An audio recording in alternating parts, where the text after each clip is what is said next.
Okay, so we are really excited about our guest today, and I want to just start first by reminding everyone this is, an opportunity to have your questions answered. Drop in your questions in the chat. We can also spotlight you, bring you into the conversation. But I'm really excited today about the conversation with Bruce Gerky. Dave had the opportunity to interview him recently, and it was a really fantastic interview. If you haven't taken a look at that on YouTube, but I think there's a lot of things here to get into related to what we're working on with FirstHome IQ. So Dave, I would love for you to introduce Bruce since you have had a relationship there, and then we can get started.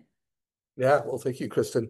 So before I actually share some of the notes from Bruce, I think this is like an incredibly pivotal time in housing, not only for mortgage professionals, which most of the people on this call you are mortgage, but for real estate professionals. There's a massive transformation taking place.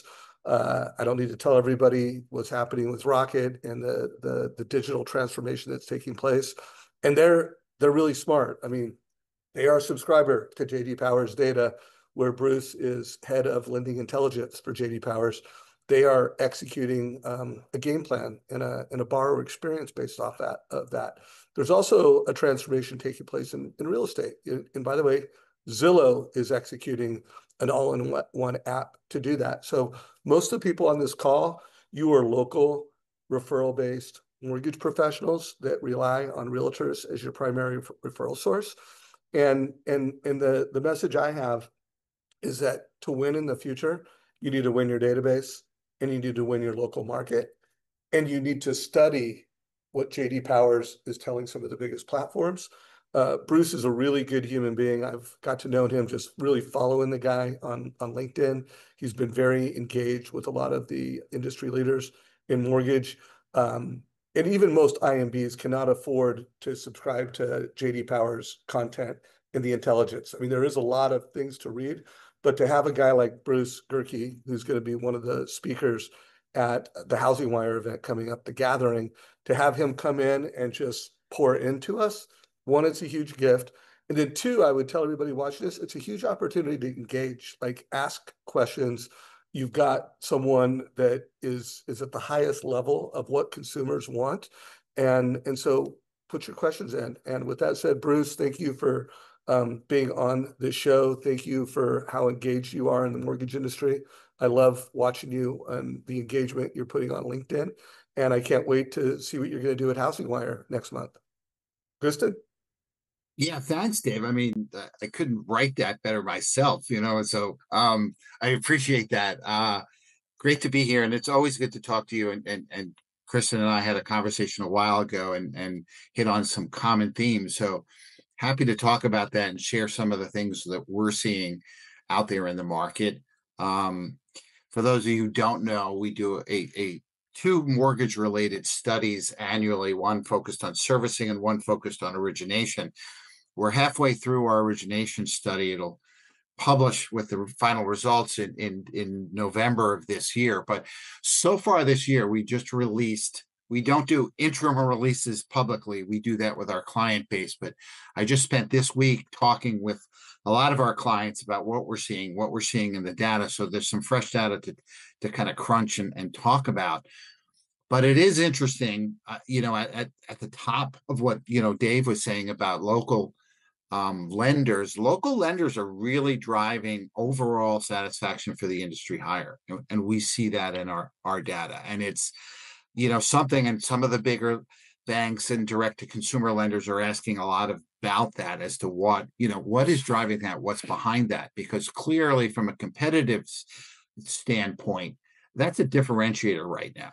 And it is driving a better experience, and it's driving higher loyalty and advocacy metrics along with it. So it's important, I think, for folks out there who are looking at some of the changes that we're seeing, some of the tie-ups. We just see another one just announced yesterday, I think, with a real estate platform combining with a mortgage lender, again, similar to what Redfin and Rocket are trying to do. It's obviously some kind of a trend, and we're going to see whether it works or not. And we don't know yet. But what I think is safe to assume things are going to change from a competitive standpoint. And I think that local group has traditionally had an advantage. They're taking advantage of it now. And the question is, how do they maintain it? You know, and I think those are some big questions that need to be asked and considered as we go forward. So I would love to get into some of that satisfaction data that you have. I also think it's really interesting as you coming from your background as a loan officer, having real world experience, and then getting into the data and that kind of blend of experience that you have and perspective. I'd love to start out just hearing what you have found most interesting in watching these trends develop over time and you know, then we can get into what is really crucial in today's market. Yeah, I think, the fascinating thing, and Dave and I talked about a little bit about this, is I was in the business a while ago, and I'm not going to talk about dates. So, I don't want to go that deep into this, but it was a while ago. I spent about 13 years at two different times in the industry. And to me, when I started with JD Power about 9 years ago now, the thing that struck me the most is how little things had actually changed. And as a consumer, from what a consumer sees, it really hasn't changed very much up until this point. Now, technology and a lot of things that are going on have changed back office, so they've changed processing, they've changed, approvals. We have point of sale platforms now that we never had before. We used to sit in somebody's kitchen with a 1003 and fill it out for them. Those days are gone, but the actual experience the customer goes through still has not changed all that much. And I think what we're on the verge of potentially is some significant changes there. So that's where I think that it's the most interesting thing. This potentially, what we're seeing, these ties up and this consolidation could bring about some significant change to the industry. And I think what happens, and we see this in different industries, when something has been working well for so long and it's currently working, there's a lot of resistance to making changes. And what we see in talking with clients, and just in general, is there is more emphasis on avoiding mistakes, on avoiding costly errors going forward than there is on the benefits of potentially making significant changes going forward.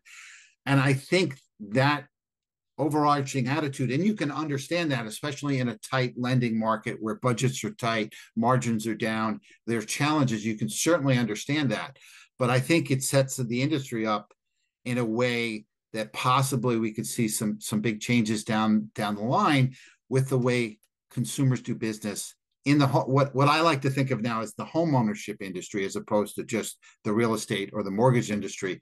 Sort of all rolls together now, and I think if you're not looking at it that way, you're going to be at a disadvantage pretty quickly. Hey, Bruce, you said there are changes. If there were, and I love, by the way, everyone listening to this, you notice home ownership, platform, and you're seeing rocket position tip to tail home ownership platform. Another very common term I hear is click to final payment, home ownership platform. So be thinking of, one, how do you get before the click to the consumer? Trust me, Rocket and Zillow are. And then how do you actually help the client have a final payment sooner? Because that means they achieved home ownership with financial freedom.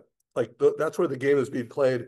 Bruce, if there were like three changes that, and remember who you're talking to, like that this audience could control, what are three changes you see that are happening that are important for this audience to know?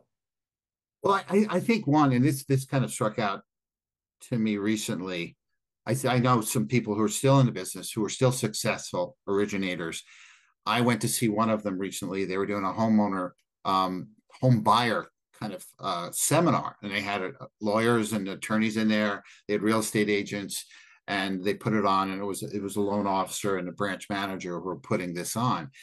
And some of the things they brought up, I mean, if you think about the affordability, challenges in the market right now, they're at a peak. I mean, I don't think we've ever seen anything quite like this. We've seen higher interest rates, we've seen low interest rates, but we've never seen, this kind of limited supply, high prices, and high interest rates all together at the same time. And some of the concepts that they put forward were really, I think, fundamental, basic concepts on the values of home ownership. And I'm talking about financially as opposed to the emotional and societal and cultural things that also play into that. But the financial benefits of using leverage that's available, for you, building future, building, community and things of that nature. It's this is a story that I don't think gets told well enough. And I think a lot of it is in how it's told and how this information is delivered. And doing that better and making that visual has a great impact on people, because you could see sort of the disconnect as you start to go through more complex, calculations and this and that comparison. And if you can't see that, I think clearly it's hard to understand and hard to grasp the idea that with all these things going on, for some people, it is still a very good time to be out looking for a home. And that's, the audience that you need to be talking to and you need to be connecting to. So the second part of that is, if you're effective at doing that, this is an educational, challenge. You need to educate them on the things that they know. Because Kristen and I talked a little bit about the level of financial literacy out there. We're seeing a greater percentage of Gen Y and Gen Z buyers in the market. Certainly first-time home buyers are made up of younger buyers, and their ability to understand some of these financial concepts isn't quite what traditional trade-up buyers and other members who are in, the home buying cohort used to bring into the transaction. So it's up to those folks who are driving the transaction to really smooth those edges. And this is where we see in our data this early connection, as Dave was alluding to, getting up the funnel, getting that in there before you get bombarded with other, offers and challenges and things of that nature. But establishing that advisory interaction and relationship, it builds trust, it builds loyalty, and it builds advocacy through the process. But understanding those concepts really takes somebody over the hump. I mean, you look in the media, you look in the general media, and all they're talking about, is homes are unaffordable. You talk to young people. I have 3 children in between 22 and 26 years old, and they'll tell you they don't ever see them being able to afford a home. And that's just not true. When you lay it out in black and white, you can see a pathway and you can show them how to get there. And I think, a lot of what Dave's working on, and there's some other folks out there who have some great technological and great products that are putting out there, that if you're not adopting these kind of, tools, you're limiting yourself and you're limiting your ability to make those connections at a higher level. And those, I think, are going to be key, because when you start to run into this Rocket, Redfin, and all this other thing, and what Zillow's doing, you're really going to need to control that local patch that you have before, and you're going to have more competitive pressure in there than you ever have had before. So differentiation from that is key. And where we see this, and this is even stronger in this wave of data, that personal aspect of the relationship, of the engagement, is making a difference. And so I think you have to really be able to double down on that, but you can't ignore what's going on, and you can't keep doing what you were doing.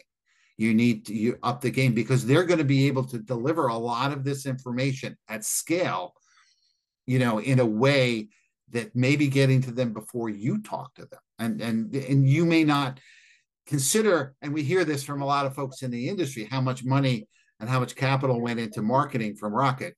Think about what's going forward in order to justify those acquisitions. They're going to have to continue to do that. And they're very good marketers.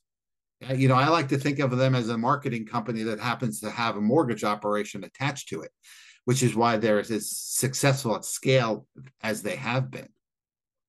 So you've touched on the financial literacy factor, the skepticism, and kind of emotional factors that are going into first-time homebuyers today. And I think it's really, in our our next gen homebuyer report that FirstHome IQ released recently, we saw, and we talked a little bit about this, that over 80% of consumers, or next gen consumers, said that they didn't learn financial literacy in high school, or very little. And then there's a huge amount of skepticism. We have tons of, data around that. And I'd love for you to speak to, like with First Home IQ, we're trying to reach people at the beginning of their financial journey, all the way through buying their first home. So at the beginning of, learning about budgeting, saving, investing, all the way through that process. And I would love for you to speak a little bit to kind of the emotional state of home buyers in your research and what lenders can do to reach people earlier. Yeah, I think, and I've seen some products out there that you make a great point, because this journey for a lot of folks starts well before they actually think about it or start looking at homes, because you have to be prepared. Credit scores, to be able, there's a lot of available information about how to manage credit scores. But what happens is it becomes something like every bank or every credit card or everything now has the ability, they'll flash you a credit score, and people just look at it. They aren't actually changing behaviors and taking action on how to improve that. And it's the same thing with saving money for down payments and things of that nature. So I know there's some products out there, but one of the ways to do this is to start engaging with people before they start to think about this, because what we're seeing is that the more you play a role in that process, that educational process, and the sooner you start it, the better chance you have of converting those folks into real customers. And that's the key, is the conversion. And I think it's just going to happen sooner and sooner. And that's the focal point of some of the, the sort of super competitors that are folks you're going to be up against.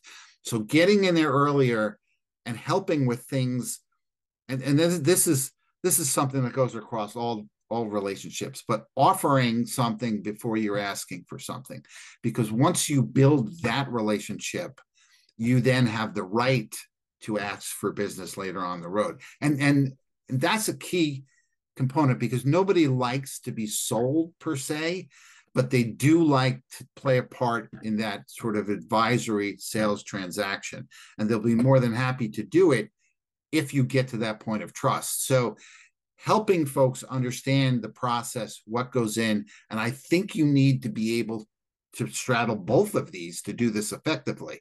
So I think one of the unknowns for me at how this shakes out is how the traditional roles of real estate and mortgage change going forward.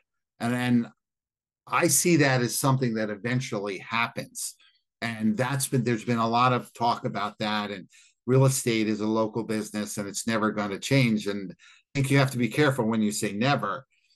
We've seen a lot of things, technology impact a lot of different products and services that we never really thought would be done that way. This is more so. So the question is, how does it, there's probably some kind of hybrid solution that we see that comes out of this. But I think if you're not thinking holistically about this, you're limiting yourself to the exposure. And it also limits another thing we've seen in the data is the direct connection is not something that consumers like. So they recognize that there's potential conflicts of interest. And we see the lowest satisfaction in customers that come to their lender via a real estate agent.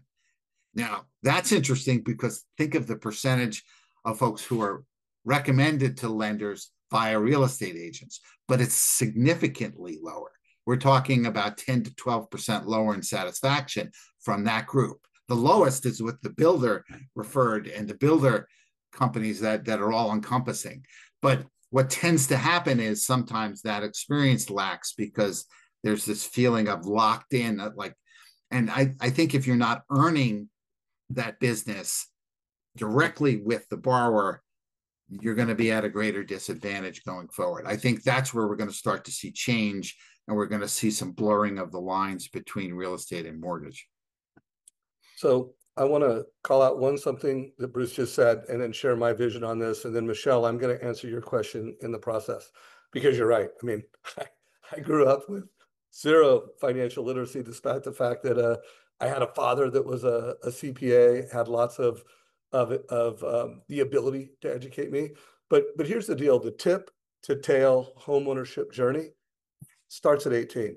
that's when we can sign for student loans. That's when credit card companies are going to target us. And by the way, that's the tip to final payment opportunity for everyone on this call and for FirstHome IQ and that's why we love our partnership with FinLocker so much, is because at 18, we can put them into a platform and start proactively educating them. And right now it's a 2 decade on average in America. 38 is the average age of first-time home buyer. It's a 2 decade long journey. And it used to be about a little over a 1 decade opportunity. So by the way, when I went to school, the average age of home ownership, I don't know if it was 29 or 31, but for multiple decades, the average age of a first-time home buyer was 29 to 32. And then it's just post-COVID skyrocketed 33, 36, and now we're at 38. So to me, everyone on this call, it's a massive opportunity. The big players, I mean, Rocket's got a strategy. It's called Rocket Money, where they're getting in front of the mortgage experience and they're helping people proactively be thoughtful with money. And by the way, guys, that's the opportunity here at FirstHome IQ. It's to have a platform, an educational platform, a resource, partnerships like FinLocker and other partnerships, Crib Equity that we've brought into the platform. That's all about how can we as an industry help get people into home ownership in their 20s. And by the way, guys, there's profits and there's purpose. There's income and there's impact by doing this. And so anyways, I love that. And then Michelle, thank you again for that question. Hopefully that's my answer. It's not like this is a new problem. It's just a problem that here at FirstHome IQ, we're here to actually address and solve at scale. I think it is a bit of a new problem, though, in terms of like we have so much more Well, it's a bigger complexity. problem. It's a It's a bigger way problem. bigger problem. We used to have a lot. I just feel like our financial situations are so much more complex now. It's harder to there is a huge affordability problem. It's a much bigger Um, problem. yeah, Realign, yeah, like there's no doubt that today's Gen Z 18-year-old requires more creativity. Like they need to know you can buy, I'm going to write a LinkedIn post on this, but Down Payment Resources, one of our strategic partners and the CEOs on our board of director, released that there's like 58 new down payment assistance programs that have come out this quarter. There's in the history of mankind, there's never been more down payment resources available. And you know what? Most people don't know that, what is house hacking? That is not a commonly understood philosophy in strategy. Still, most of America thinks they need 20% down. Most families aren't educating their kids on, hey, you can buy a duplex, triplex. You can get down payment assistance programs on 3 and 4 unit homeowner occupied properties. And so we're just here to get that education out. So, Bruce, one of the things, the data points that I've been interested in over the past few years is this loss of trust in the industry and industry professionals. And we've seen trust decrease year after year in consumers saying they trust loan officers and real estate agents with helping them make smart decisions about their mortgage or their home. And I'm curious if you like that seems to align with some of the research that you're talking about.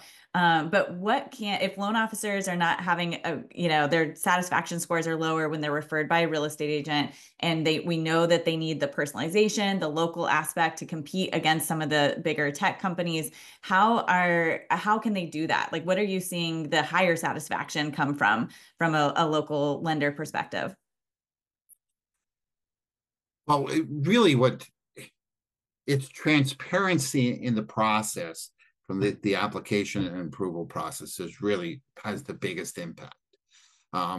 So when we look at overall satisfaction, we break it down into 6 pieces, and based on how folks are responding at an industry level, those 6 pieces are weighted to give us an overall satisfaction index. And so that's how we calculate it. And the most heavily weighted, and this isn't us deciding this is how folks are answering questions, is basically the ability to stay informed during the process.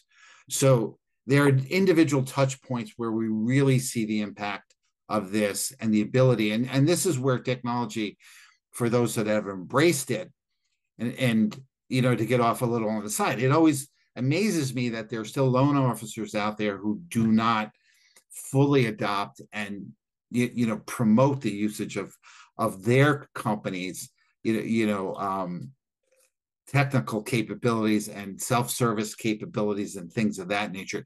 There seems to be this reluctance to give up that control because it is viewed as something that's important. They don't want to be less valuable to the transaction, but the value that the loan officer brings to the transaction is not in operational details, like telling me, is the appraisal in, was it approved, things like that.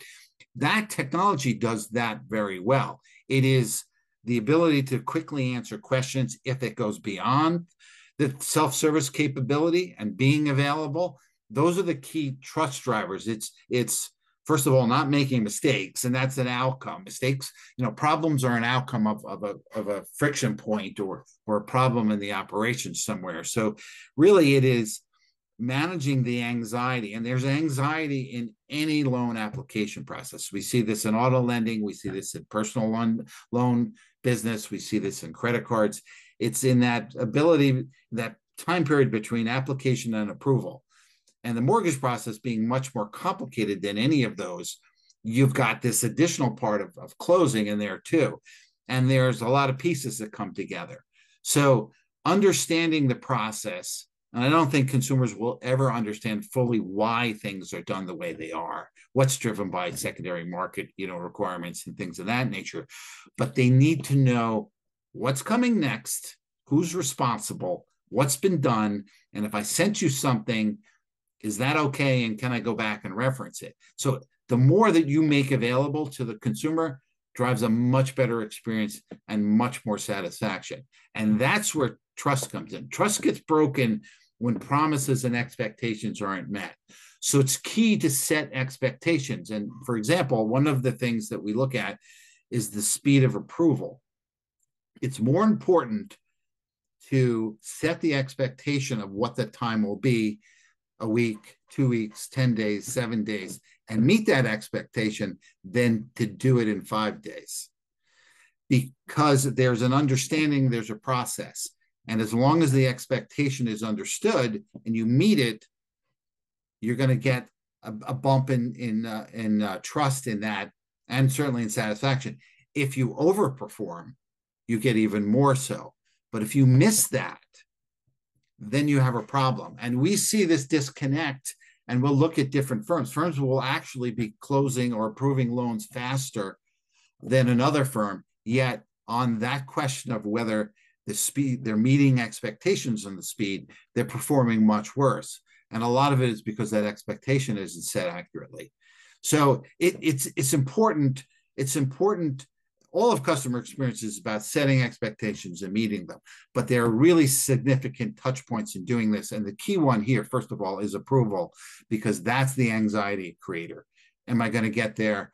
And speed is less important for purchase buyers than it is for refinance buyers. There's a time frame built in a purchase transaction. There are other outside pieces. Refi transactions are set and go and get me done as quickly as possible. It's a transaction. Buying a home is a whole different story, and there's a lot more that needs to be done along the way to keep people. And really, it's keeping them up to date is what's going on. And if it's 11 o'clock at night and I can't sleep and I'm thinking about this, can I go in there and find out where my application is? And that's important to be able to do. And you're not going to pick up the phone and call somebody at that time. Yeah. Hey, Bruce. I'm just looking at the people that are on this call, and many of them are actual FirstHome IQ ambassadors, and then there's a number of people on this call that hey, they're here, they're interested in this platform, and a couple of the activities that we've built this platform around is one. There's this quiz that you email it to your database or you give it to first-time home buyers regardless of their age, and they fill out this quiz, and one, they become more home ownership, ready for home ownership. They're educated.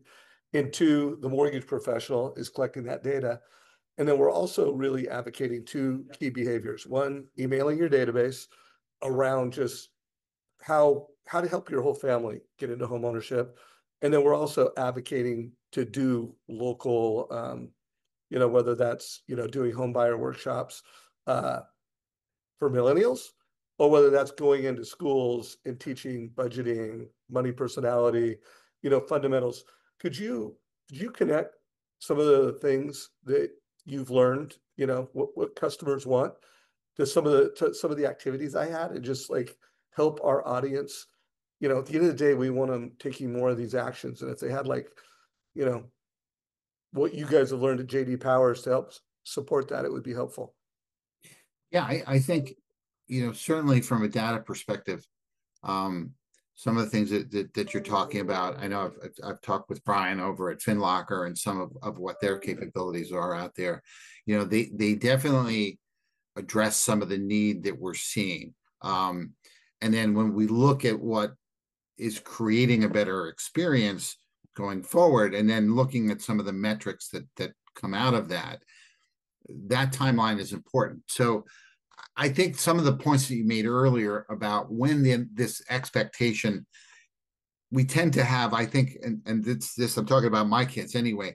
There is this impatience that if I'm going to do something, I can do it next week, and buying a home is not something you're going to do next week if you're just starting out, building your life and building your financial situation. So they're very focused on effective apps. And if you have something that really lays it down and makes it simple to understand and simple to use, this is important, I think, because a lot of times it gets too complicated. And if something gets too complicated, generally what we see from the consumer is they want simple, straightforward answers, and they want to be able to get from A to B and C and understand the process and understand the pathway. But a lot of times there's just too much fluff that gets in there and it gets distracted, and then they move away and there's no commitment or consistency, to using that. So I think simpler is better in the beginning, but having a framework to follow is crucial. And I've mentioned this before, and this was a code, I think it was James Clear who said that, is that we don't rise to our goals. We often fall to the level of our processes, our systems. And what happens is people don't have systems for this in place, and they don't innately and believe that there should be a system because, like was brought up here, I never had that growing up. Nobody did. But the capability wasn't there that is there now. And I think that's the opportunity to grab. So this ability to communicate, whether it's on YouTube, whether it's on TikTok, whether it's on an app, but getting adoption with folks on that and presenting yourself as somebody who's not just an expert, but somebody who's agnostic to all the other interest groups that are involved here. I mean, we've talked about this. There's a lot of people vying for a lot of different parts of the business and this chain of home ownership and the journeys. And at some point, you have to sort of bring yourself above that and make your interest the customer and developing that relationship. And I think that's the key, and that's the difficult part, because at the end of the day, everyone's in the business and you can't not address that. But at the same time, you need to put that interest first and let some of that other business take care of itself. And I think from what we're seeing in the data, that does happen. It just doesn't happen overnight. It is one of those things. And I think a consistent commitment to that focus on educating and providing, abilities and systems for people to follow.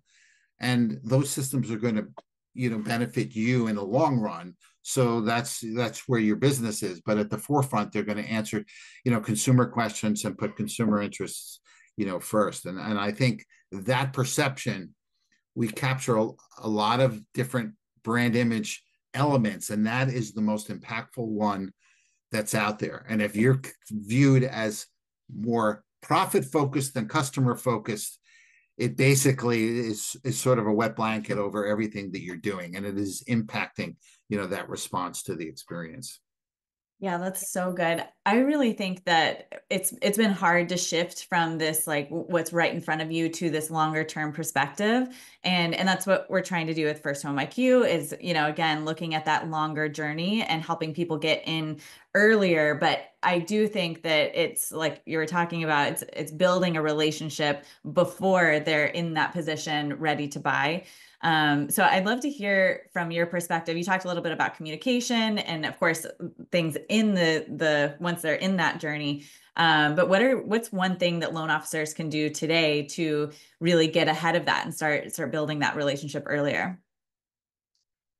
I think that's the challenge because after all, they're in the business of closing loans and that's how they're measured. That's how they make their living. So it's a challenging thing to get started on something like that that has a longer payoff basically in it.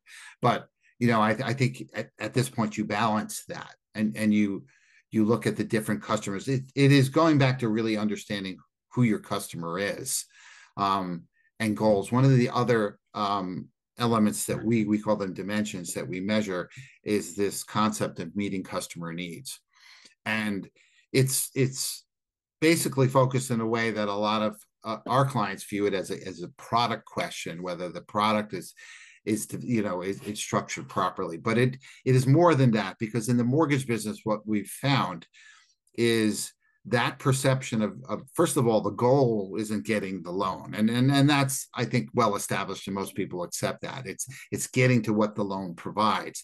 But the product in itself, there's not a lot of differentiation, maybe a little bit more so now with the growth of non-QM loans and things of that nature, but there's not a lot of differentiation over the broad industry in the available products. 30-year fixed rate loans dominate.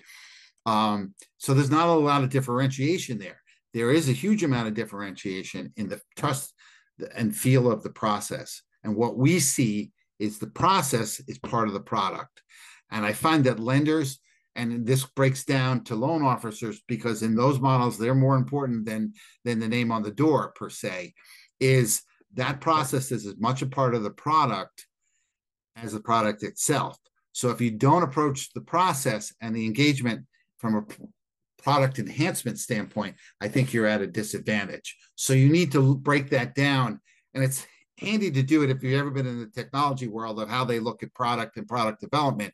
But I think you need, as a loan officer today, you need to look at how you interact with customers in the same vein and consider what you're doing now, who that serves best, and then understand where the future is. So, going to, as Wayne Gretzky said, where the puck's going to be, not where it is now, and figuring out who that is. So I think it's kind of a hybrid situation because you're in a flux right now, or I believe you are. And I think you really need to up your game in some of these other areas. But at the same time, you need to serve that existing customer base that you've developed, all this time. And I think in doing that, it helps you, as Dave says, control your world, your zip code, your database. Who did you do deals with? Have you talked to them? We look at referral sources. What are the influences that have the greatest impact on lender choice? And friends and family is right up there as number one or number two. And right now it's gone above that real estate referral. So you may have made a loan for somebody, but if you made me a loan, 2 years ago, and I have a son or a daughter is looking for a home, I'm a good person to keep in touch with. And on the surface, that might not seem to be so. So you really need to get below, the surface and understand what's going on, because that referral is very, very strong. And that referral also builds a lot of advocacy and less shopping around, and the trust is what drives that choice at the end. Because there's a belief that I got the best deal out there. There's not a lot of activity that we see that consumers report that says they confirmed it one way or the other. They're just not shopping all that much.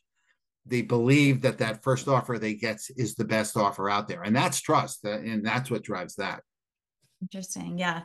So at FirstHome IQ, we believe that education is foundational and that's going to be, key to long-term growth. But I'd love to hear from you how you see FirstHome IQ being a good supporter of future growth for loan officers.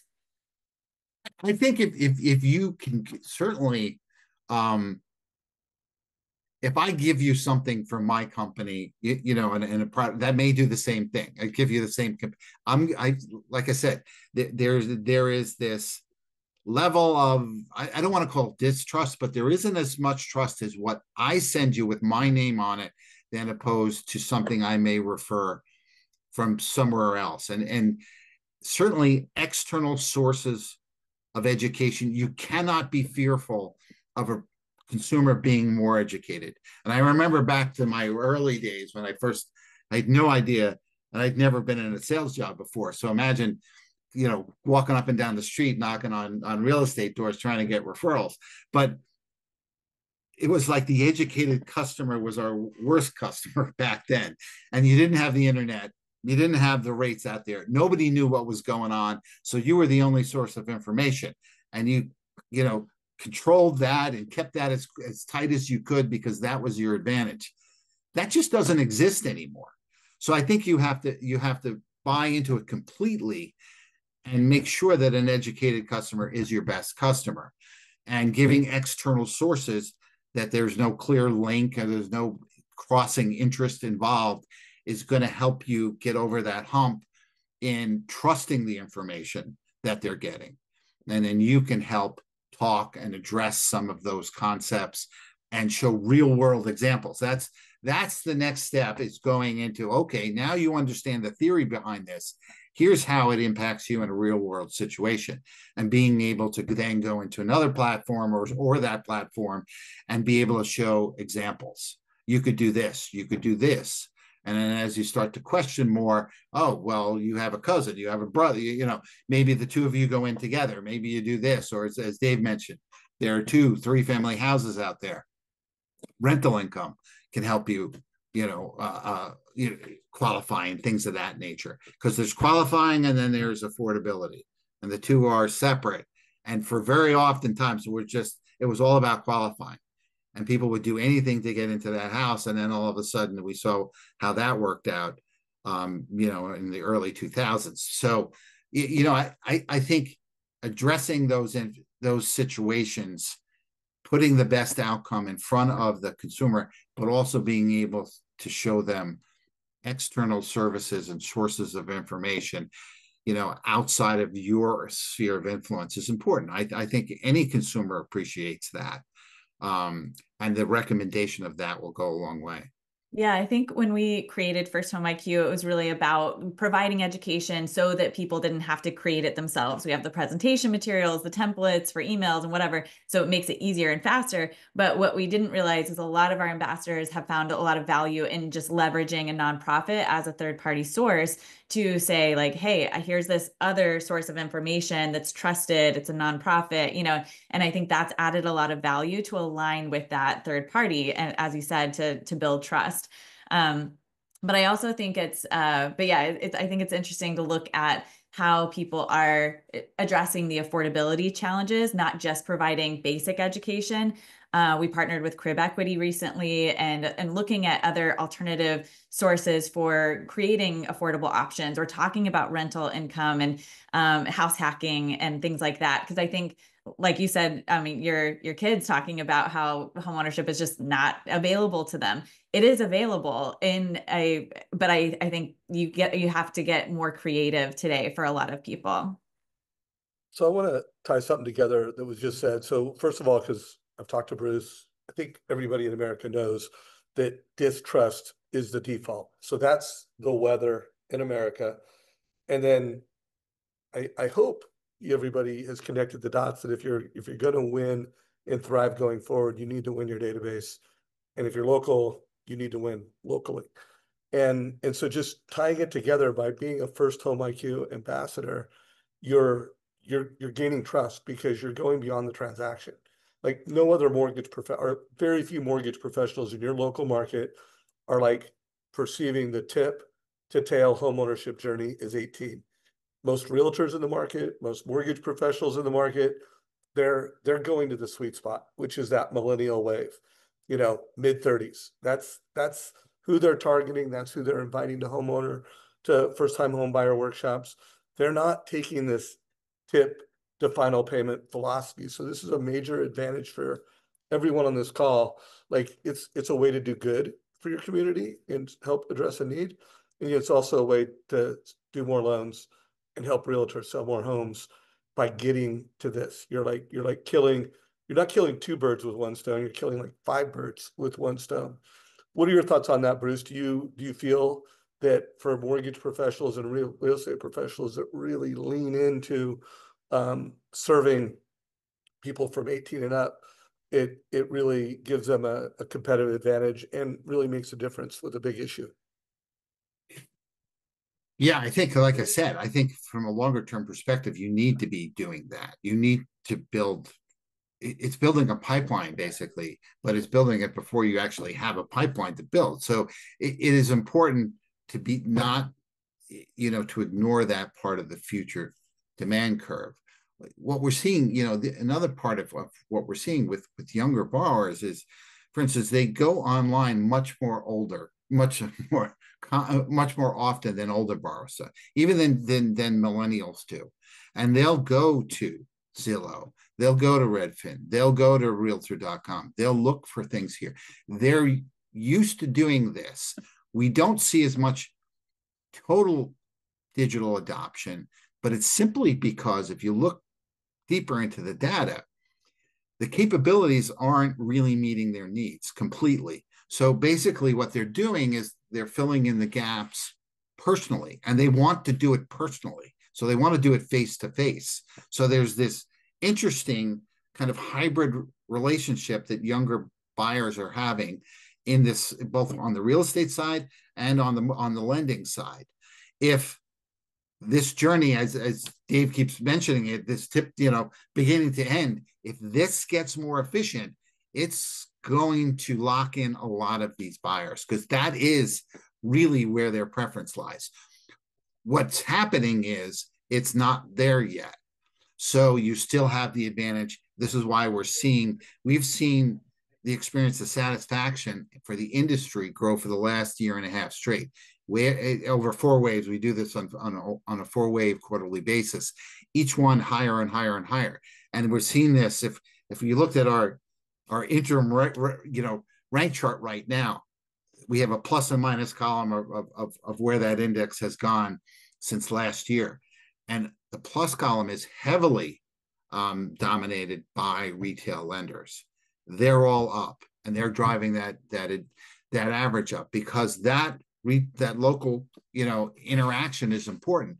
But the other part of it is the behaviors are different, and you have to address the behaviors. So when you go into these younger cohorts and you start dealing with them and talking to them, you need to do it differently than you would with some of your older buyers that are more qualified now.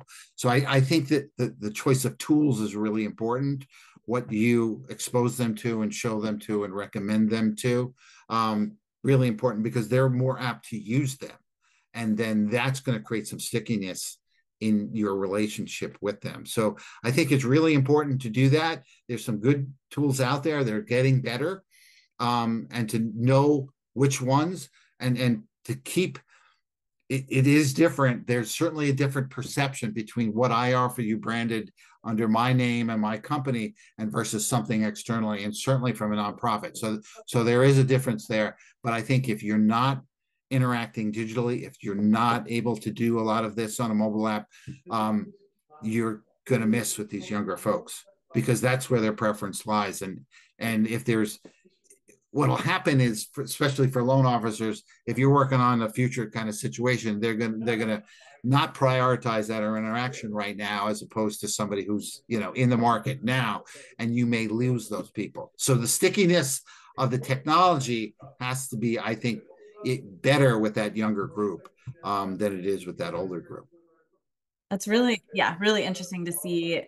You've talked about the hybrid, the desire for hybrid, but how that hybrid experience has changed with younger buyers. Yeah.